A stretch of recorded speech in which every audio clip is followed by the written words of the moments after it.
Halo semua, kembali lagi bersama saya, Mamang Dul. Gimana kabar kalian semua? Apakah masih jomblo atau sudah nambah pacar? Oke, pada kesempatan kali ini saya akan merangkum alur film yang berjudul Little My Baby Jaya, yang dimana film ini dirilis pada tahun 2016. Sedikit pembahasan tentang film ini menceritakan seorang gadis cantik yang sangat sayang kepada ayahnya. Namun, kehidupannya berubah setelah ia pindah sekolah. Penasaran kan? Makanya tonton sampai habis, oke? Tapi sebelum ke alur ceritanya, seperti biasa, sediakan dulu kopdut dan cemilan lainnya biar suasana nontonnya lebih enjoy ya cuy. Oke, kita langsung aja ke alur ceritanya. Di awal cerita, ada seorang wanita cantik yang sangat seksi. Ia sedang berjalan menuju rumahnya. Setelah sampai rumah dan ia pun ngurut dulu, seketika ia pun langsung bunuh diri, yang dimana ia melakukan bunuh diri dengan cara melompati jendela dan jatuh tepat di atas mobil. Entah apa penyebabnya. Saat itu ia dibawa ke rumah sakit dan dilakukan otopsi, dan ternyata dia sudah digesek atau diperkaos selama 20 kali selama 2 bulan terakhir. What the fuck? Cerita ini akan dimulai sebelum kejadian itu. Di awal cerita, ada seorang gadis cantik yang sedang melakukan latihan paduan suara. Ia yang bernama Jaya. Jaya ini memiliki seorang ayah yang bernama Wongsul. Walaupun ayahnya berkekurangan, tapi Jaya sangat sayang kepada ayahnya. Bahkan sebaliknya, ayahnya juga sangat sayang kepada Jaya. Bahkan dulu, Jaya pernah akan dipisahkan oleh suatu dinas kementerian, tapi ia tetap kekeh ingin bersama ayahnya. Saat itu, ayahnya mendapat surat bahwa anaknya diterima di suatu sekolah SMA terbaik di Seoul. Ayahnya yang senang langsung menghampiri Jaya ke gereja tempat ia berlatih paduan suara. Singkat cerita, Jaya dan ayahnya pun pergi ke Seoul.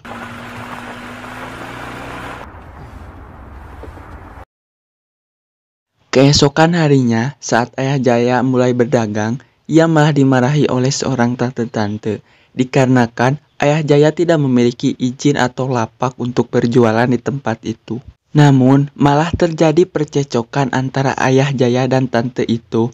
Alhasil, mereka berdua pun dibawa ke kantor polisi. Di kantor polisi, mereka berdua pun diberi peringatan agar tidak melakukan hal yang begitu lagi. Cerita pun pindah ke Jaya, yang dimana ia mulai sekolah di hari pertamanya. Namun, hari pertama masuk, ia malah duduk di bangku tempat milik Hyesyun. Ini orangnya. Dikarenakan dia orangnya songong dan ibunya direksi di sekolah itu, Jaya pun diusir dan disuruh duduk bersama Min Keong. Di sisi lain, ayah Jaya pun mendapatkan tempat jualan yang pas. Sontak ayah Jaya pun sangat senang dan gembira banget. Cerita pun berakhir lagi ke sekolahan, yang dimana pada saat itu datanglah seorang guru dan kakak kelas mereka yang merupakan ketua dari paduan suara. Kakak kelas itu bernama Yojung. Yojung ini tipe-tipe fuckboy cuy, dan so ganteng di sekolahnya ya, dikarenakan keluarganya adalah penyandang dana terbesar di sekolah ini. Saat itu Jaya pun disuruh ke depan untuk dites tentang keahlian bernyanyinya. Semua orang pun kaget karena suara Jaya sangat merdu sekali. Yojung ini berpacaran dengan Yeseun, tapi masih aja matanya jelalatan. Bahkan, ia tertarik dengan Jaya karena kecantikan dan suara indahnya. Dasar fuckboy tingkat kecamatan. Di sisi lain, Min Keong pun menjalin pertemanan dengan Jaya. Pada saat itu, Jaya merasa bahwa Min Keong tidak ingin berteman bersamanya dikarenakan kondisi ayahnya yang begitu. Tapi, dugaan ia salah. Malah Min Keong sangat senang berkenalan dengan ayah Jaya. Jadi gini cuy, ayah Jaya ini menderita cerebral palsy. Begini ya tulisannya, sorry kalau salah baca ya. Yang dimana terjadi gangguan gerak, otot, atau postur tubuh yang disebabkan oleh kerusakan yang terjadi pada otak saat perkembangan. Bagi orang yang mengalami gangguan ini, biasanya ia kesulitan berjalan, mendengar, bahkan bisa penglihatan. Jadi begitu cuy. Kita balik lagi ke cerita. Singkat cerita, malam pun mereka berkumpul. Yang dimana klub paduan suara mereka akan melakukan perjalanan untuk menjalin ikatan yang kuat antara satu sama lain.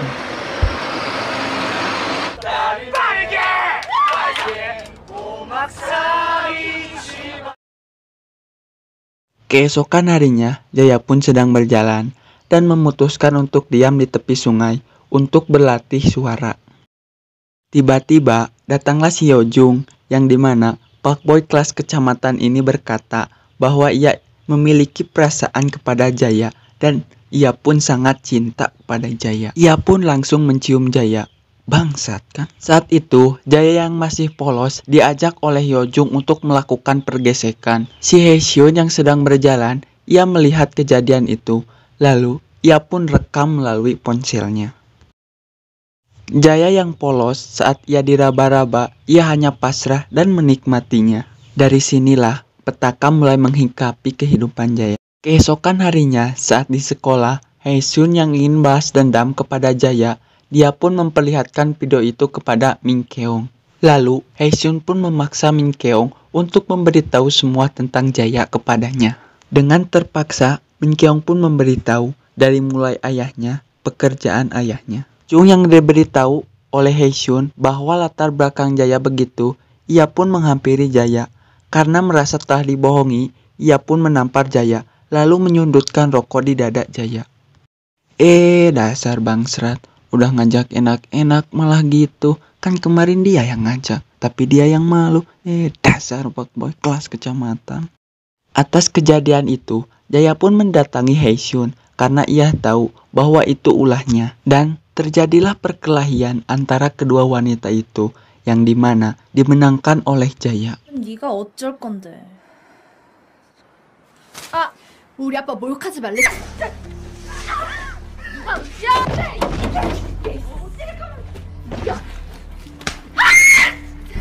Jaya pun berkata, jangan hina ayahku kalau kau tidak ingin mati. Singkat cerita, pagi pun cedem, yang dimana Haesyun bersama teman-temannya mengadu kepada kepala sekolah bahwa ia telah dibully oleh Jaya. Yang dimana Jaya dan ayahnya pun dipanggil ke sekolah atas apa yang telah dilakukan oleh Jaya. Pada saat itu, Jaya pun dikeluarkan oleh pihak sekolah. Namun, ayahnya tidak ingin Jaya putus sekolah, ia pun memohon agar Jaya tetap sekolah. Tapi, usahanya gagal. Singkat cerita, setelah beberapa hari Jaya tidak sekolah, akhirnya ia pun bekerja di suatu minimarket. Saat itu, ia pun memiliki bos yang paham akan hukum. Dari sini, ia pun melawan dengan cara mengajukan ke dinas pendidikan terhadap sekolah dan klub paduan suara sekolahnya yang ia anggap tidak adil.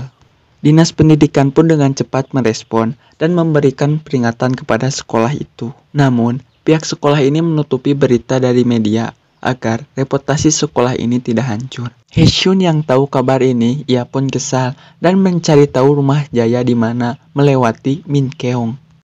Singkat cerita, malam pun tiba, yang dimana teman-teman dari Haesyun dan Yojung mendatangi rumah Jaya. Jaya yang kaget dikarenakan ia sendirian dan juga ayahnya masih sedang berjualan. Ia pun tidak bisa apa-apa. Ia pun diperkaos rame-rame oleh teman-teman Yojun dan tak lupa mereka pun memvideokannya. Lalu mereka pun mengancam kalau tidak dicopot laporannya, video ini pun akan disebar ke halayak luar. Dari sinilah penderitaan Jaya terus-menerus berlanjut tanpa jeda. Sampai sedih cuy. Hari demi hari Jaya pun lewati. Namun harinya tak begitu cerah lagi. Dikarenakan ia harus menerima bulian, siksaan. Bahkan ia harus diperkaos secara bergantian oleh teman-teman Yojung. Tidak sampai di situ penderitaan Jaya cuy. Pada saat itu Haesyun pun menyuruh Jaya untuk berkencan dengan om-om yang dimana kalau Jaya menolaknya, videonya pun akan dikirim ke ayahnya. Jaya pun hanya pasrah dan tidak bisa apa-apa atas perlakuan teman-temannya. Jaya yang tidak ingin tahu ayahnya atas apa yang telah ia derita, ia pun selalu bahagia di depan ayahnya. Ia pun menulis apa yang ia alami selama ini melalui buku hariannya. Yang dimana buku harian itu ia simpan di gudang di minimarket tempat ia bekerja.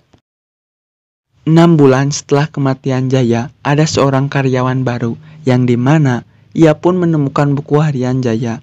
Lalu mantan atasan Jaya pun memberikannya kepada ayah Jaya. Jadi bisa mengambil kesimpulan bahwa di awal cerita tadi ada wanita yang lompat dan bunuh diri itu adalah Jaya. Ayah Jaya pun membaca buku harian itu. Ia pun sangat sedih dan bisa melihat setiap siksaan, penderitaan yang dialami Jaya selama ini.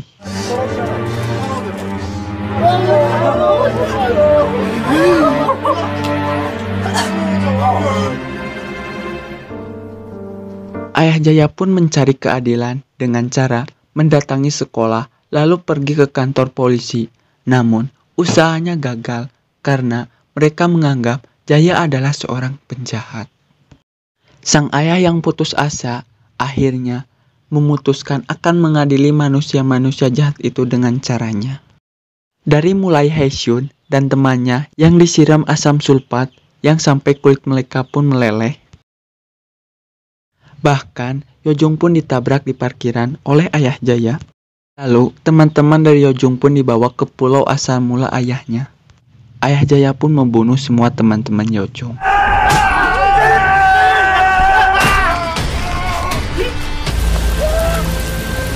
Dan di akhir cerita ada perahu yang berjalan sendirian dikarenakan ayah Jaya pun bunuh diri dan film pun tamat cuy. Oke, gimana menurut kalian tentang film ini?